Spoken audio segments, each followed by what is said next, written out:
മലപ്പുറത്തെ അന്ധഗായകൻ അബ്ദുൾ റഷീദിനെ കുറിച്ച് ഒരു വർഷം മുമ്പ് ഞങ്ങൾ ഈ പരിപാടിയിൽ റിപ്പോർട്ട് ചെയ്തിരുന്നു. തെരുവുകളിലും ബസ് സ്റ്റാൻഡുകളിലുമൊക്കെ ഗാനമേള നടത്തി ജീവിച്ചു പോന്നിരുന്ന അബ്ദുൾ റഷീദ് കുഴഞ്ഞു വീണു മരിച്ചതും ഒരു ബസ് സ്റ്റാൻഡിലായിരുന്നു. അബ്ദുൾ റഷീദിന് ആദരാഞ്ജലി അർപ്പിച്ചുകൊണ്ട് അദ്ദേഹത്തിൻ്റെ ചില പാട്ടുകൾ നമുക്ക് കേൾക്കാം. ഇലാഹായ പുരാനോട് തീരവും പകലും തേടി ഖലീലായ ഇബ്രാഹിം നബിക്ക് കിട്ടി മകനായി ഇസ്മായിൽ നബി എന്ന കനകക്കട്ടി. ജന്മന അന്ധരായ ഈ കലാകാരന്മാരെ മലബാറിലെ ഏതെങ്കിലും തെരുവുകളിൽ നിങ്ങൾ കണ്ടിട്ടുണ്ടാകും.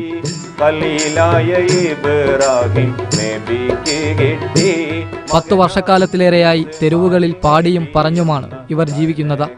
ഇരുൾമൂടിയ ജീവിതം മുന്നോട്ടു നീക്കാൻ ഈ കലാരൂപമല്ലാതെ മറ്റൊന്നും ഇവർക്കില്ല.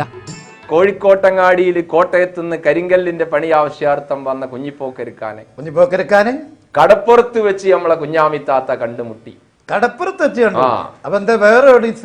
കടൽ ഭിത്തി കെട്ടുക പറഞ്ഞില്ല ആദ്യം തന്നെ. അത് ശരി, മനസ്സിലായോ? കടപ്പുറത്ത് വെച്ചാണ് ഓല് രണ്ടാളും പഞ്ചാര ചാക്ക് ഇറക്കിയത്. അപ്പൊ രണ്ടാളും കൂടി ഒന്നായിട്ടാണ് ഇപ്പൊ രണ്ടാളും കൂടി ഇറക്കിയത്. എടാ, പഞ്ചാര ചാക്ക് ഇറക്കുക എന്ന് പറഞ്ഞാൽ മനസ്സിലായില്ലേ? ഇല്ല, ഇപ്പോഴത്തെ ഭാഷയിൽ ലൈൻ എന്ന് പറയും. ലൈന് ഇലക്ട്രിക് ലൈന് ഓടാ വലാലേ.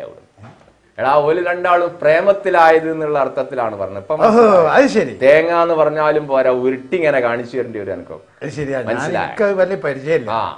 എടവണ്ണ ഒതായി സ്വദേശി ഇബ്രാഹിമും കൊണ്ടോട്ടി എക്കാപ്പറമ്പ് സ്വദേശി അബ്ദുൾ റഷീദുമാണ് ഈ സംഘത്തിലെ പ്രധാനികൾ. കുഞ്ഞിപ്പോക്കരാക്കാന്റെ മനസ്സിൽ വലിയൊരു ആഗ്രഹം കടന്നുകൂടിയിട്ടുണ്ട്. വലിയൊരു ആഗ്രഹം എന്ന് പറഞ്ഞാല്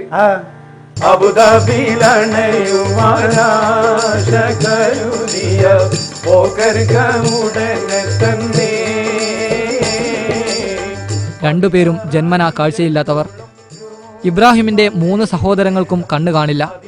തെരുവുകളിൽ കഥ പറഞ്ഞ് ആരെങ്കിലും നൽകുന്ന നാണയത്തുട്ടുകൾ വേണം ഇവർക്ക് ജീവിക്കാൻ. 20 വർഷം മുമ്പാണ് ഇവർ കഥാപ്രസംഗ രംഗത്തെത്തുന്നത്. ആലിക്കാക്കാന്റെ 6ാമത്തെ ഭാര്യക്ക് ആലിക്കാക്കാന്റെ 6ാമത്തെ ഭാര്യ. അപ്പൊ ആലിക്കാക്ക വെറൊരു പെണ്ണിട്ടുന്ന ആസാമിയാ? അങ്ങനെയൊന്നുമല്ല. ആലിക്കാക്ക ഈ അരടസം പെണ്ണുങ്ങളെ ഒരൊറ്റ ദിവസം കെട്ടിക്കൊടുന്നൊന്നുമല്ല. അല്ല, സന്ദർഭം, സാഹചര്യം.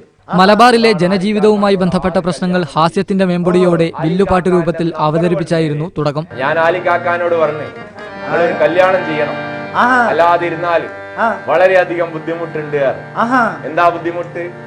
പ്രായമത് കുറേയേറെ ചെന്നാൽ പച്ച വയ്യാതായി കിടന്നാൽ വായയിൽ നിന്നും അനങ്ങാന സാധ്യമായി വന്നാൽ. കവലകളിലെ ചെറിയ ചെറിയ വേദികളും കല്യാണ വീടുകളുമായിരുന്നു ആദ്യകാലത്തെ അരങ്ങ്.